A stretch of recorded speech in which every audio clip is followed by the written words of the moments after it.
Madame la ministre, chère Marianne Monchamp, mesdames et messieurs, chers amis, soyez les bienvenus à notre 18e colloque national, ici à Paris ou devant vos écrans. Avant d'entrer dans le vif du sujet, permettez-moi d'abord de vous exprimer tout mon bonheur de vous accueillir, aussi nombreux aujourd'hui. Votre engagement fidèle montre combien ce rendez-vous politique est ancré dans la vie de la FNADEPA et dans la vôtre, ce dont je vous remercie chaleureusement. Je tiens également à excuser Madame Charlotte Parmentier-Lecocq, ministre, qui est en déplacement aujourd'hui. Elle a souhaité toutefois nous adresser un message en vidéo que nous écouterons avec la plus grande attention à l'issue de mes propos. Mesdames et messieurs, il est de coutume en année nouvelle d'être porté par les bonnes intentions et les résolutions optimistes. Si je ne manque ni des unes ni des autres, et d'ailleurs j'en profite pour vous souhaiter à toutes et à tous une très bonne année 2026, si je ne manque pas d'optimisme donc, j'avoue que celui-ci est quelque peu irrité par certains éléments accumulés au cours des derniers mois. Ce serait bien mal commencer l'année que d'en dresser une liste exhaustive, et je m'en voudrais d'échauffer les esprits de bon matin. Donc, je ne vous parlerai ni des enquêtes redondantes et des inspections qui se télescopent, ni des normes qui semblent s'auto-générer d'année en année tant elles se cumulent, voire se contredisent. Vous savez combien la FNADEPA milite pour leur simplification. Il n'empêche que, certains jours, j'ai bien envie de reprendre les mots du président Pompidou à Jacques Chirac. Mais arrêtez donc d'emmerder les Français. Il y a trop de lois, trop de textes, trop de règlements dans ce pays. Laissez-les vivre un peu et vous verrez que tout ira mieux. Ces phrases ont ressurgi d'ailleurs à propos de la vaccination obligatoire des résidents d'EHPAD, qui vient d'être instaurée par la loi de financement de la sécurité sociale pour 2026. Une mesure à l'encontre de tout principe éthique, du respect des droits fondamentaux des personnes et de l'égalité des citoyens. C'est notre avis, je pense qu'on n'est pas les seuls à le partager, et je sais que dans cette salle, nombre d'entre vous l'ont exprimé de cette manière-là. Et puisque j'évoque la LFSS, je reviendrai sur son contenu tout à l'heure, je ne parlerai pas non plus de la situation financière de notre secteur. Encore un bel irritant, car même si une légère amélioration s'est dessinée pour certaines structures, portée notamment par l'instauration du tarif différencié en EHPAD, 2 ESMS sur 3 sont encore en déficit pour un montant de 209 000 € en moyenne. C'est notre dernière enquête qui donne ces chiffres-là. Et 55% des ESMS n'ont pas de réserve de compensation suffisante pour couvrir un déficit, d'après toujours notre dernière enquête de l'automne dernier. On n'est plus dans le rouge, mesdames, messieurs, on vire à l'écarlate. Écarlate, c'est un peu la couleur que j'ai vue face à la réforme des services autonomie à domicile. L'an passé, lors de notre dernier colloque, je vous partageais déjà mes inquiétudes. Cette réforme se voulait structurante au bénéfice des personnes âgées pour la mise en œuvre d'une meilleure articulation entre l'aide et le soin. Un an après, sa complexité et l'asymétrie entre les acteurs ont confirmé nos alertes. Des rapprochements ont dû être réalisés très souvent à marche forcée ou de manière artificielle dans le but simplement d'éviter toute rupture de soins, sans garantir à ce stade la pérennisation de ces rapprochements et une meilleure réponse aux besoins et aux attentes de nos concitoyens. Nombre de services à domicile sont en grande difficulté et les conditions de réussite de la réforme sont encore loin d'être remplies. Il faudra du temps et de la maturité pour que ce modèle intégratif de l'aide et du soin puisse réellement atteindre ses objectifs. En parlant de maturité à atteindre, je ne m'étendrai pas non plus sur la question de l'évaluation de la qualité des établissements et services médico-sociaux, puisque nous aurons cet après-midi un long temps d'échange avec Angélique Caled, en charge de ces sujets-là au sein de la Haute Autorité en Santé. Mes chers collègues, tous ces irritants, et j'en ai mis de côté volontairement, peuvent lourdement peser sur nos quotidiens et nos métiers. Nous constatons à ce propos des découragements, voire des renoncements de certains camarades. Être directeur n'est pas une sinécure, et un directeur n'est pas un surhumain. Face à cette réalité, la FNADEPA élabore actuellement une feuille de route pour soutenir et être aux côtés de ses adhérents, qui traversent des difficultés et subissent eux aussi pleinement les risques psychosociaux. Et puisque je suis aussi directeur, Je ne cacherai pas que certains matins, mes pieds peuvent aussi être à la traîne en allant au bureau, et mon humeur plutôt morose. Mais ça passe. D'abord, comme pour vous tous, il suffit de croiser le regard souriant d'une personne âgée ou d'un professionnel engagé, de monter en équipe des projets porteurs de sens, d'échanger avec des collègues adhérents à la FNADEPA, de partager et de faire vivre les initiatives menées sur le terrain. Et puis, comme pour vous, lorsque cela se produit, et je crois que ça se produit à peu près tous les jours, tout va mieux. Ensuite, et surtout parce que, à l'instar de vous tous ici, je crois profondément que les vieux méritent mieux. Les vieux et les professionnels, les aidants, les familles et les bénévoles. Ils méritent mieux qu'une politique publique d'empilement qui se construit par succession d'ajustements, de décrets, de référentiels. Ils méritent une politique de l'autonomie programmée et planifiée, robuste et ambitieuse, qui soit l'émanation concrète du pacte social de notre République. Une politique qui dessine un chemin, certes escarpé, mais au bout duquel se dévoile un panorama sans égal. Cette conviction me porte, et je le sais, vous porte collectivement, vous pousse à dépasser le quotidien de directrice ou de directeur et à vous engager pour faire bouger les lignes, que ce soit au sein des établissements, de vos établissements et services, ou au sein de nos FNADEPA locales. Ces actions militantes ont d'autant plus de force que nos efforts collectifs portent petit à petit leurs fruits. Oh, pas sans retour en arrière, ni combat d'arrière ou d'avant-garde. Mais chaque avancée obtenue,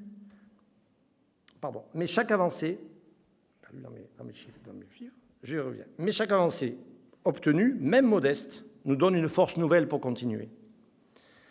Cette force, chacun la puise auprès de ses équipes, dont je salue une nouvelle fois l'engagement sans faille. Ce sont ces petites victoires qui me donnent envie de croire au futur plan grand âge. Il y a 3 semaines, la ministre chargée de l'autonomie en a présenté les grands axes à quelques institutions, dont la FNADEPA.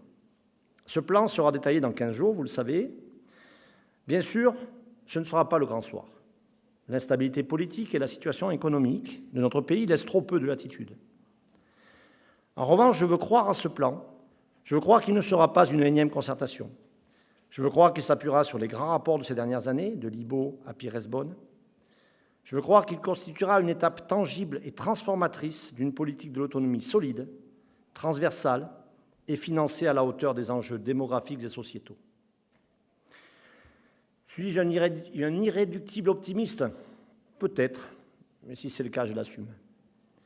La FNADEPA se tient en tout cas prête à contribuer à la mise en œuvre de ce plan, avec toute l'expertise et l'expérience de ses 1600 adhérents. Mais soyez assurés que notre soutien sera exigeant.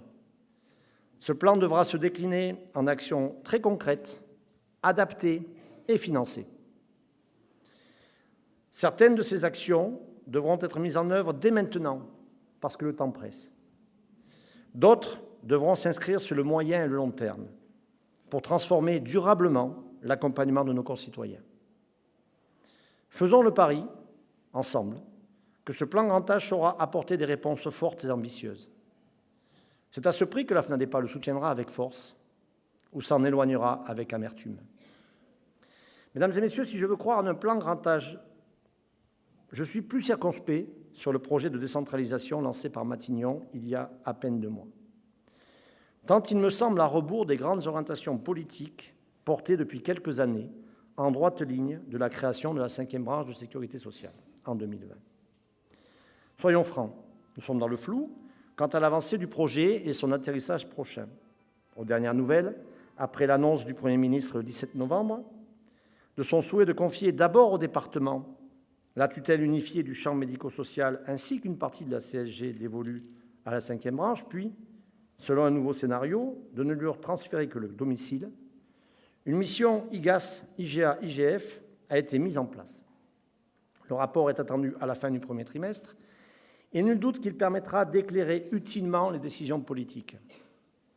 Cette annonce du Premier ministre, vous le savez, a entraîné une large levée de boucliers entre un courrier de 11 ex-ministres de la Santé et une action collective de 17 fédérations nationales dont la FNADEPA, évidemment, faisait partie.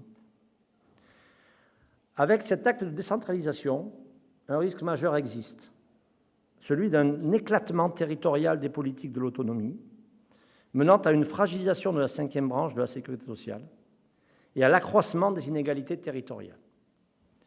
Des disparités existent déjà aujourd'hui.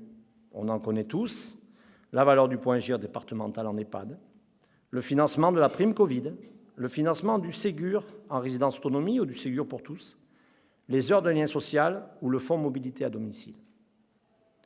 La FNADEPA les dénonce sans relâche. Pour autant, à la FNADEPA, nous aimons les territoires et leur diversité.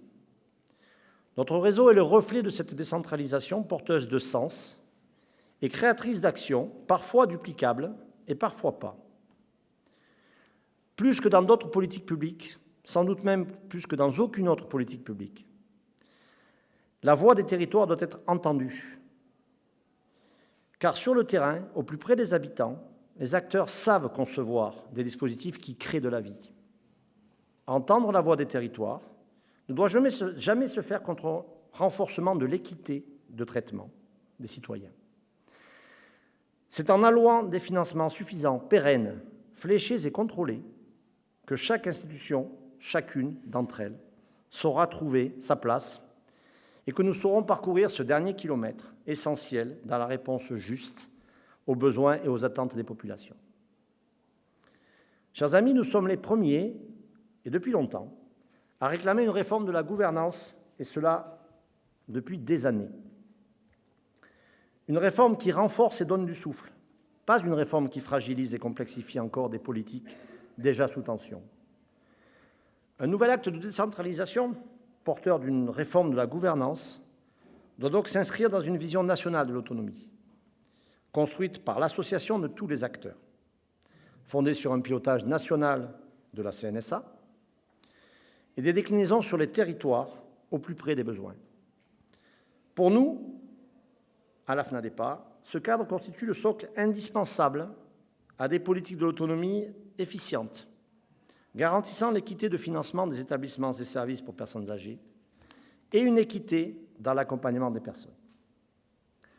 C'est en réunissant tous les acteurs, et je dis bien tous les acteurs, et c'est pour le coup une position qui n'est pas nouvelle dans ma bouche, en leur donnant toute leur place et en capitalisant sur leur expertise, que cette réforme nécessaire sera un succès pour nos concitoyens, pour nos établissements et services, pour celles et ceux que nous accompagnons et pour celles et ceux qui les accompagnent. Pour incarner cet élan et le transformer en priorité nationale, il est indispensable de garantir et d'augmenter le financement de la branche autonomie. Face aux vulnérabilités croissantes d'une population vieillissante, celui-ci devrait, en toute logique, monter en puissance de manière exponentielle. Nous le savons, ce n'est pas le cas. Finances contraintes, choix politiques, le financement de la branche reste encore fragile. Alors pourquoi vouloir le ponctionner par un projet de transfert de ces crédits vers les départements? Nous refusons cette éventualité qui est paradoxale au regard de l'affectation de la hausse de la CSG à la CNSA dans le cadre de la LFSS 2026. Une manne inattendue de 1,5 milliard, paragraphe au zéro, inattendue, mais évidemment que nous saluons et dont nous nous réjouissons. Mais là encore, cet abondement reste hélas quelque peu fictif, car s'il permet à la Caisse de renflouer ses déficits, et je salue Déborah Hensminger, que j'ai aperçu arriver quelque part par là-bas, qui représente la CNSA aujourd'hui, si donc cette manne permet de renflouer en partie, en tout cas le déficit de la Caisse, il ne financera pas de nouvelles mesures, pourtant essentielles. La consolidation de la branche impose en effet bien plus que des ajustements annuels soumis au vent politique. Elle doit s'adresser directement aux citoyens au travers d'un soutien fort aux établissements et services, par le financement de postes nouveaux, par la valorisation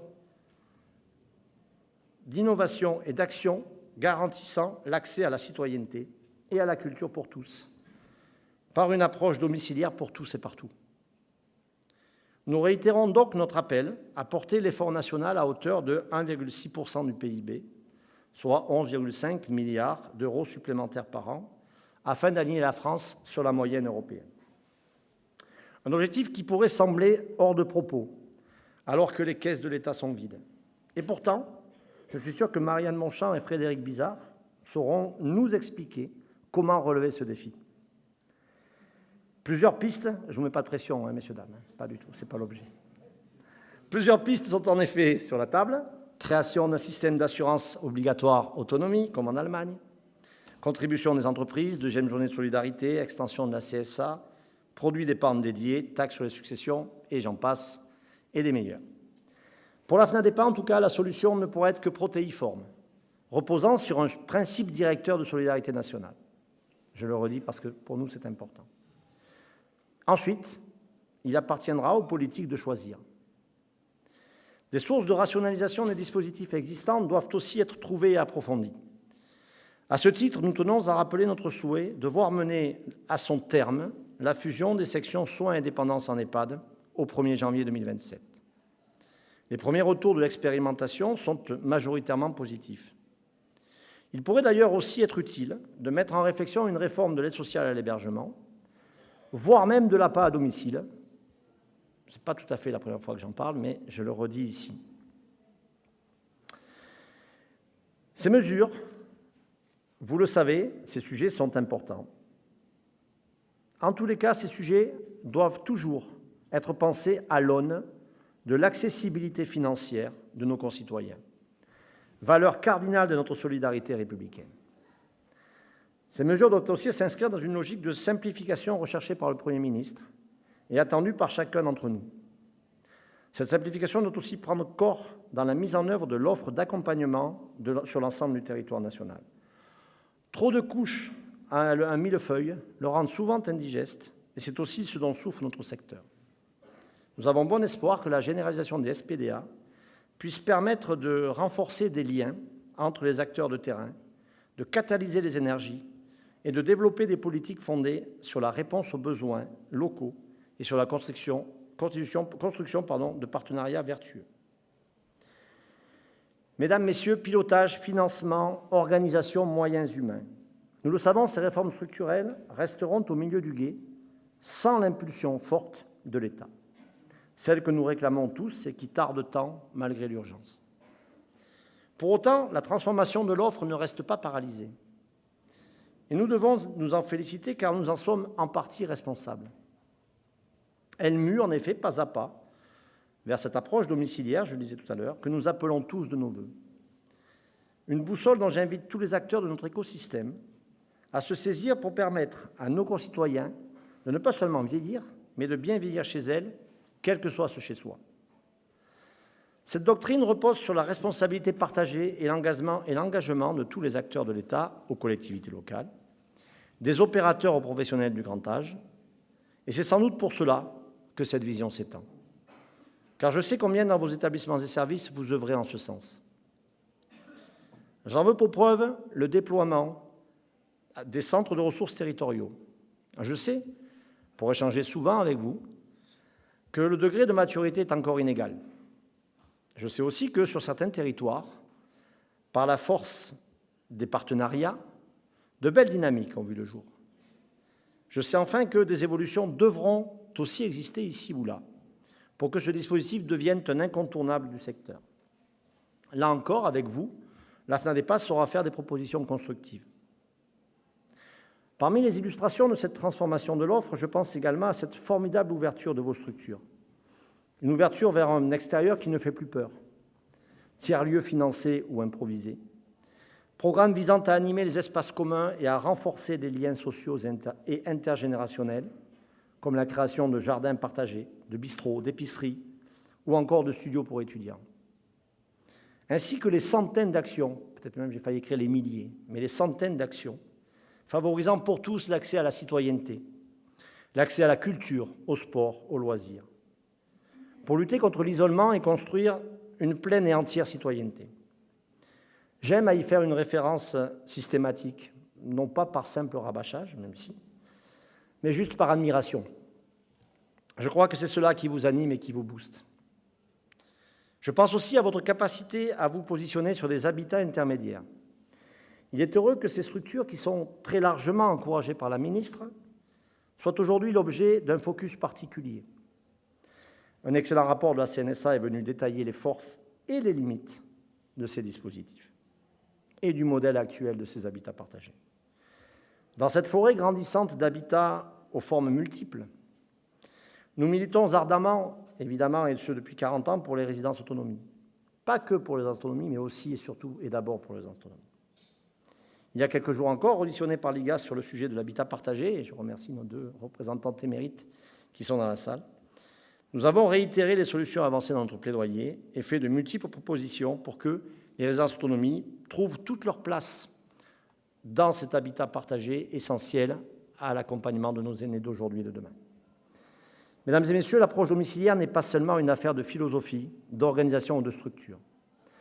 En redonnant du sens au métier de l'humain, en favorisant la diversité des pratiques, les coopérations et les parcours, elle représente aussi un puissant levier pour attirer et fidéliser les professionnels. À n'en pas douter, votre vision de l'accompagnement construit l'identité de vos équipes. Je pense même qu'elle les stimule.